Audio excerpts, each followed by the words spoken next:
talking about this a lot. Just take me through kind of the ebb and flow of the decision to move the game from SoFi Stadium to Arizona. Ebb and flow was obviously with all that was going on and still going on in Los Angeles, there was a possibility. And I think probably the main thing based on you're not sure what's around the corner, right? There was uncertainty. I think what the NFL wanted to do, not only for the two teams, us and the Vikings, but also working with all the people in Los Angeles and the Southern California area that are coming together to try to solve a definitely a very tough situation. It was probably better for everyone involved. Look, let's have some certainty. Let's move the game to Arizona. Both teams know where it's going to be, and now all the responders, that are working on that solution in Los Angeles can come together to focus on that event and not necessarily two events at one time. And what if our event was going on and something of more importance, right, comes up and all hands have to go on that deck. So I think that's what the NFL did. That's what the Los Angeles Rams did. That's what, working with the Arizona, all involved. Les, we were just talking about how, unfortunately, the Rams have a similar experience with this in 2018 when you guys were dealing with being so located so close to the Thousand Oaks fire. How much did just that experience help you guys in terms of being in a situation where you have to make very quick decisions, you have to keep everybody on task, like from a logistical standpoint, emotional, all of that stuff?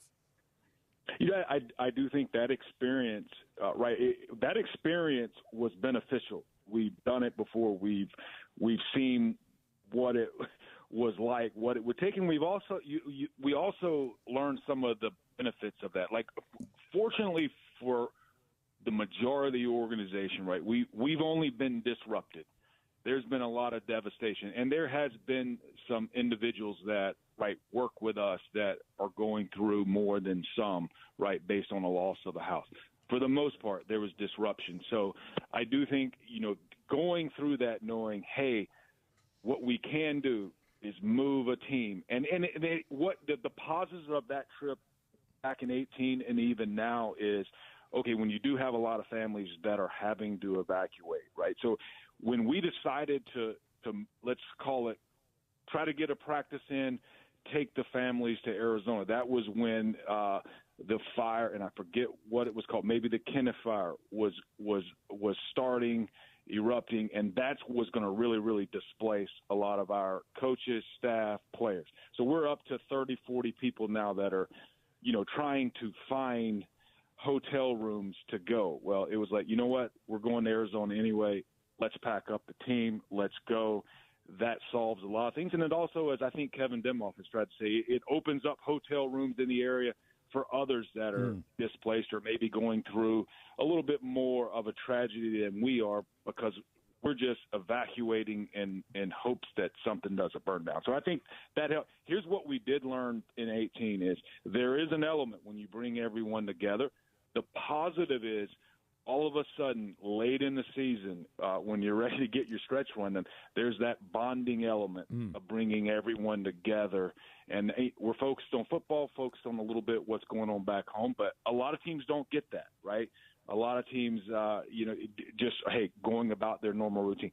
How that plays out, you never know the result, but that is a positive of obviously the net negative of the situation. Rams General Manager Les Snead joining us here on the Travis and DeMarco show. Andy is in for DeMarco today, and obviously the fires are always a part of what we're thinking about, Les. But let's talk a little bit about the football itself and what we might see tonight in Arizona. How important that you guys clinch that division with a week to go and we're able to get guys off of their feet, get guys healthy, get guys rested, because that bye week, week 6, feels like a lifetime ago. That does feel like a lifetime ago. Starting with the practices we were able to have in Los Angeles before we left, and again, like we said, it started the week before we played Seattle. There was intentionality, right, with our athletic performance team on not just to give all the players an entire week off then, but what was the best way for them to practice knowing they weren't going to play in the game, and then going into this week in preparation for the playoff game. Here's what I do know. Players are very, very physically fresh, right? You can tell there is there's a spark, there's a splash in their step, and hopefully that'll help us tonight. We'll see if it comes to fruition, but I do think whatever happens tonight, when you watch us, wherever you're watching us from, I think you will see a fast football team. You'll see a team that looks fresh, looks explosive, and hopefully that'll pay off with good results, play in and play out. You guys tonight being in the playoffs, the last two seasons, the way you started below 500, then getting yourselves to the playoffs, it's quite literally historic. Like no team has ever done that before. It's jumped out at me. How not to do it. That's exactly how not to do it. Well, I'm not recommending a third year in a row, Les. I'm just saying it is. I'm not daring you to do it again. I'm just saying it is historic. But one thing that has jumped out at me with the last couple seasons is the mental toughness required to make that happen. How aware, or I guess were you, of that element with the roster over the last couple of years? Has it been something you've learned at all about them? You definitely learn a lot that, okay, these young players, right, they can persevere, withstand, and especially it's really your emotions, and it's a singular loss always is a piercing pain that usually dissipates sometime probably Monday afternoon into Tuesday as you begin focusing on the next, right? So there's always that, but when you dig a little bit of a hole, there is maybe it's not necessarily as much of a piercing pain, but there's a psychologically like, okay, wow, we're in a hole. Why are you there's just there's a little bit of a negative cloud around. But now we've all heard it. We've heard a lot of coaches, and it's actually true. To live it is, it's still a one game at a time. It's one practice. It's one play. It's one game. How do you live that? We've actually had to live that the last 2 years. And we went into both years a little bit with let's call it the youth or the team with less experience, or on our, let's call it our defense. A lot of players on their rookie contracts on that side of the ball. Well, there's an element of intentionality of, okay, we're not there yet. So we can practice trying to get closer to where we want to be, right, with each practice, with each game. But when you do dig a hole, you do quickly realize that, okay, we're 1-4. But we all know there's plenty of content. Overreaction. Are you 1-4? Are you out? Or is it over? Is the season over?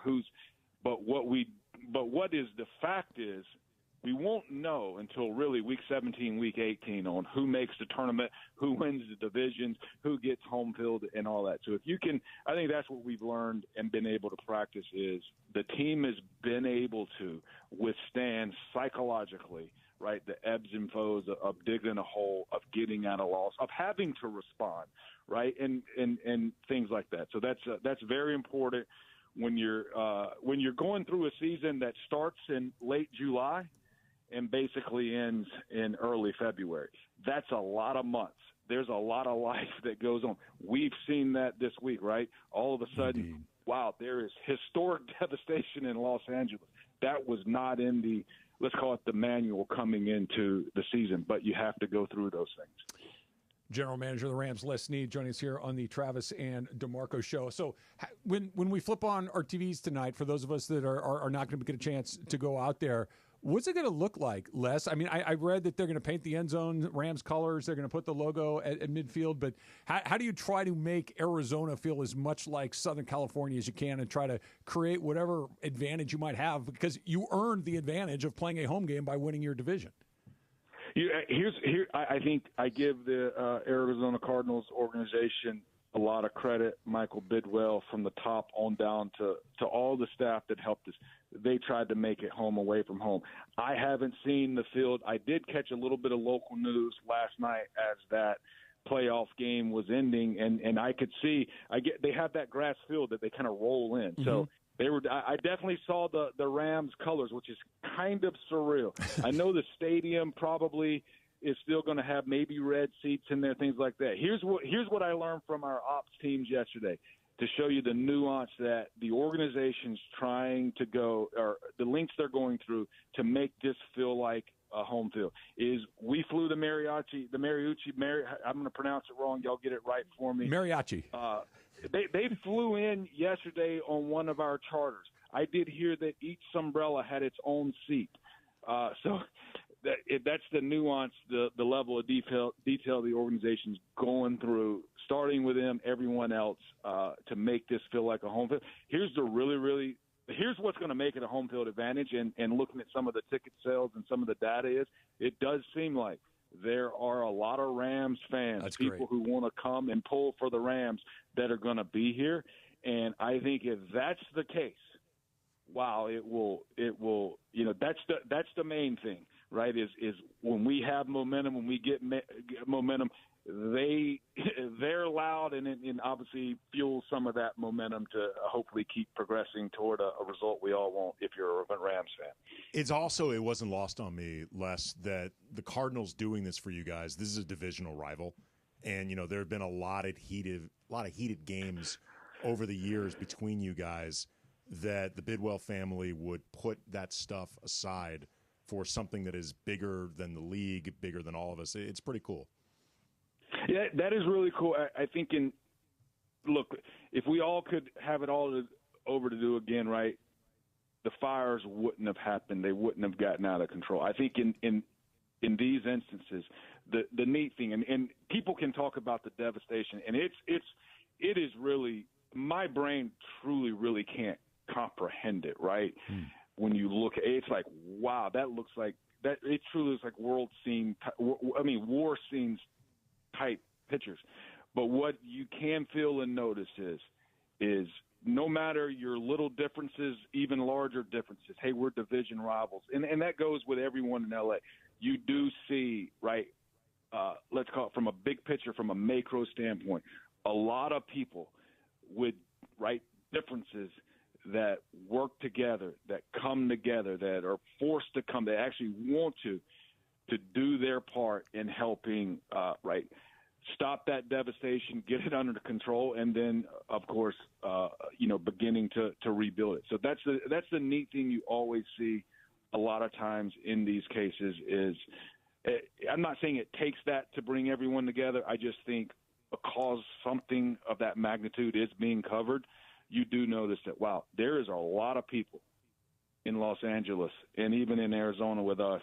And as you see, as the different fire departments, from different countries come to Southern, there's a lot of people coming together to try to help humanity. And I think that's always unbelievable perspective.